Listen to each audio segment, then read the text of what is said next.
Tout est parti de l'expérience personnelle, c'est-à-dire un accident que j'ai connu à l'âge de 11 mois, qui m'a fait perdre tous les doigts de ma main.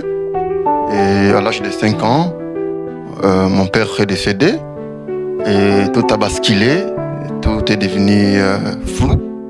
Et les gens m'ont dit que comme tu as perdu ta main, donc tu ne peux plus réussir sur la terre. Ça m'a rendu malheureux. Et lorsque j'ai grandi, lorsque j'avais 15 ans, je disais à mes amis que moi, j'écrirais un livre sur ma vie. L'ouvrage s'adresse à toute catégorie de personnes. Il ne se limite pas seulement aux gens qui ont des handicaps physiques. Comme vous le savez, l'handicap n'est pas seulement physique. Le handicap est mental, le handicap est psychologique, le handicap est intellectuel aussi. Cet ouvrage va permettre d'abord, en premier lieu, les hommes qui ont des handicaps, qui pensent qu'ils ne peuvent rien faire à cause de leur malformation physique, mais ils peuvent accomplir des grandes choses si ils sortaient de leur zone de confort. Voilà, l'ouvrage est en train d'abord de traiter en profondeur la question de la discrimination et la stigmatisation en fait. En ce qui concerne la société, l'ouvrage conseille la société, les individus, les personnes à avoir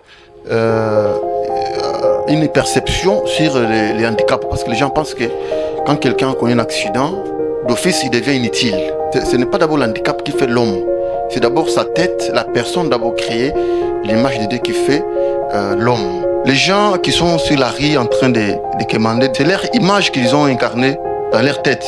Ils se sont dit, comme les gens nous ont dit que nous sommes inutiles, et ont également pensé qu'ils sont inutiles, ils ne peuvent pas faire quelque chose. Vous voyez? Et aussi, nous voyons sur la responsabilité des familles, de nos familles, des familles dont ces gens-là viennent. Et il y a des familles qui ont jeté les gens sur la rue pour dire que non, à cause de leur handicap, ils ne peuvent rien accomplir, et pour leur famille, et pour la société. Et donc, ils se sont dit que non, nous ne sommes rien. Et les choix que nous pouvons opérer ici, ce n'est que de nous jeter sur la rue pour quémander et comment survivre.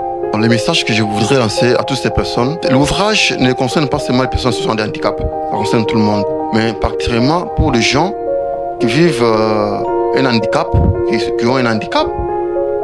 Vous pouvez, ce que vos pieds ne peuvent pas faire, vos mains peuvent faire. Ce que vos mains ne peuvent pas faire, vos oreilles peuvent faire. Ce que vos yeux ne peuvent pas faire, votre tête peut faire et vous permettre d'aller plus loin. Je demanderai à ces gens, si vous êtes sur une chaise volante, utilisez votre tête. Si vous n'avez pas de pieds, utilisez vos mains. Et si vous n'avez pas de bras, utilisez vos yeux et vos oreilles pour exploiter votre potentiel, votre richesse qui est au-dedans de vous. Parce que la valeur d'un homme, ce n'est pas sur son corps, mais la valeur d'un homme est cachée dans sa tête.